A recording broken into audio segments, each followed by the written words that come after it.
Hello, guys. So I decided to go live quickly to read with you sentences in English. So just relax and listen. We are going to take three native phrases.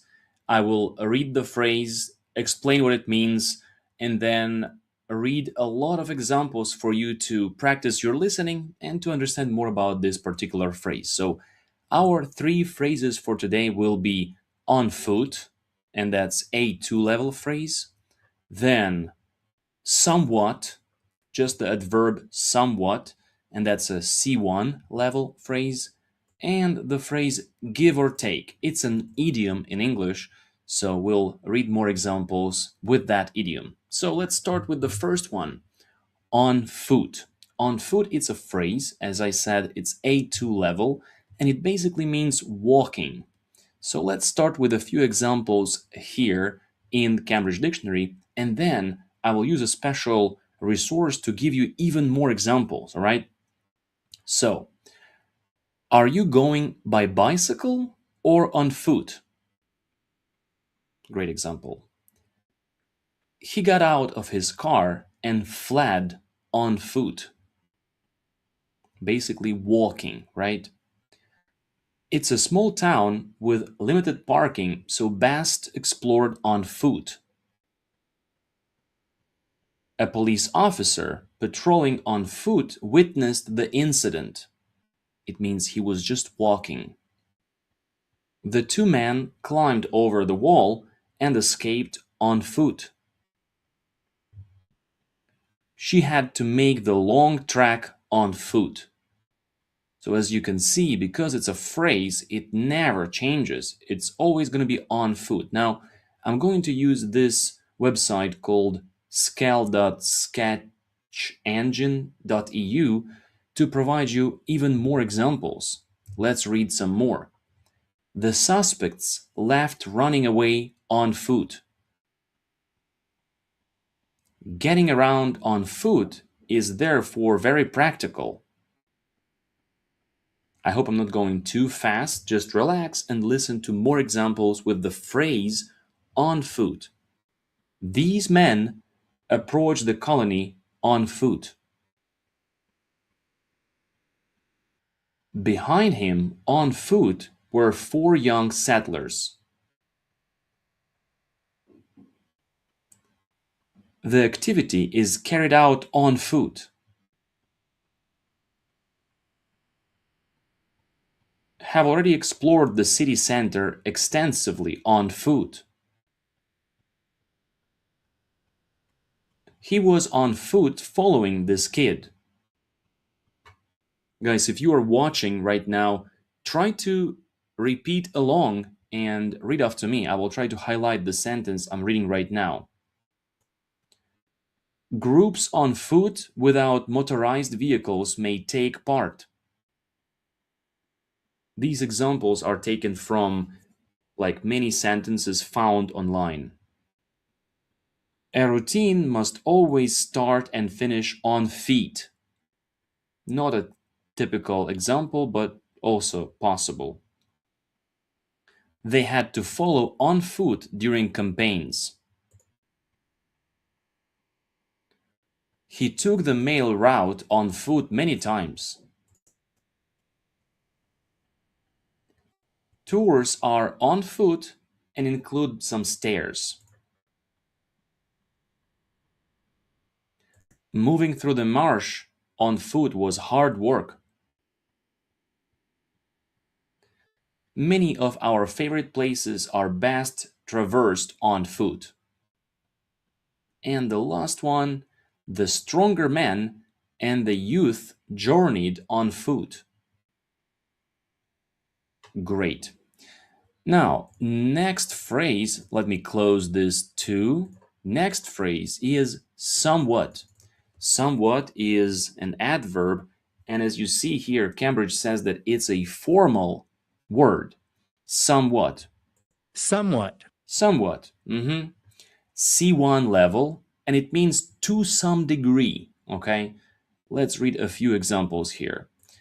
The resort has changed somewhat over the last few years. It means it changed, but not as much, you know? So it did change, but not as much as it possibly could.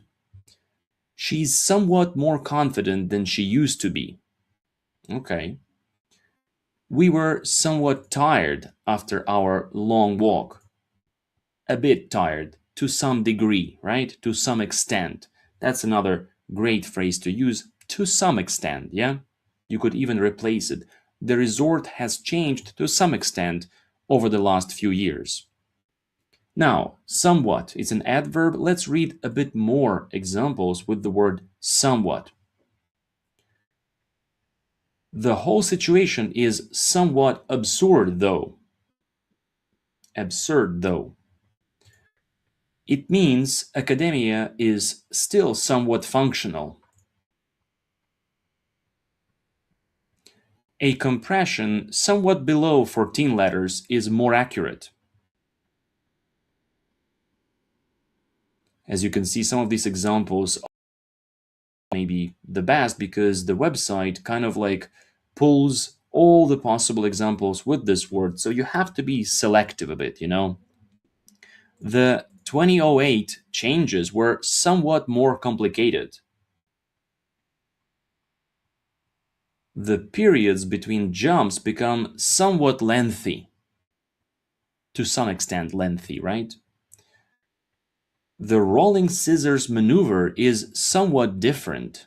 You can basically add adverb somewhat before all kinds of adjectives. And you know that adverbs actually describe verbs, adjectives, and adverbs themselves. Okay, so there are three parts of speech that you can put adverb before: verbs, adjectives, and adverbs. Okay, and the third phrase for today is give or take.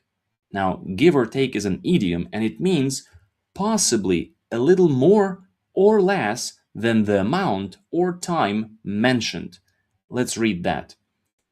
It'll be ready at 6, give or take a few minutes. It means almost at 6, but I'm not quite sure, so I use this phrase, give or take.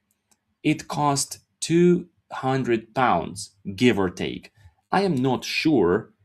That's why I say this phrase. Now, as you can see, Cambridge has a really unique feature here: thesaurus, synonyms, antonyms, and examples. And it basically gives you all kinds of synonyms to this phrase, like approximately, about, around, roughly, or so. Okay, £200 or so. So, as you can see, there are lots of expressions in English to describe uncertainty when you are not sure about something. Now, let's read more examples. Give or take. Give or take a few wrong words. I'm not sure how many wrong words. Give or take a few. We had around 24,000 downloads total, give or take.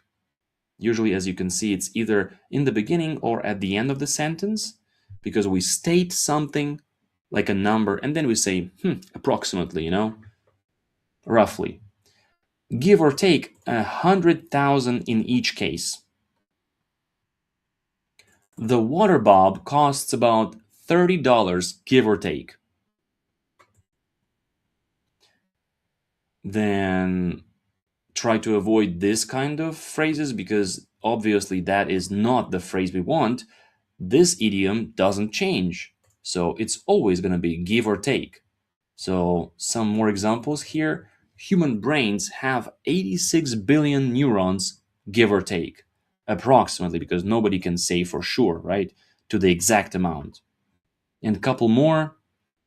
Give or take a few days or so. A few days or so. Okay. And roughly $700, give or take. What else? That works out to about 45 seconds each, give or take. All right? That's good. Those were some good phrases. Thank you guys for listening. I just decided to go live this late evening, but I also posted something really interesting in my community here. And I'm really proud of this recording that I made, 16-minute podcast about English level test, basically, and just English level in general. So, how to understand true level of English. What are the 11 distinct components of the level? So, and why basically multiple choice tests, like level tests, don't really reflect your true level. That's what I recorded today, and I think I'm actually so proud of this recording. Please give it a listen. You can find it on Spotify, on my YouTube channel, or in our community here. So I will include the link to this episode under this recording. I will also include the link to our community where you can enjoy all kinds of posts on grammar, vocabulary. So basically, much more like deep dives, better content that I share with my members here. You can also access collections, chats where you can chat with other people, and also shop where you have products and language products you can basically purchase. Thank you guys for listening. I'll be going live much more often. Give a like to this video if you listen till the end. If you're watching the recording as well, just give a like. It will help the algorithm push this video to more learners and more viewers. Thank you guys so much for staying with me here, and I'll see you in the next recording, in the next live. Keep learning. See ya.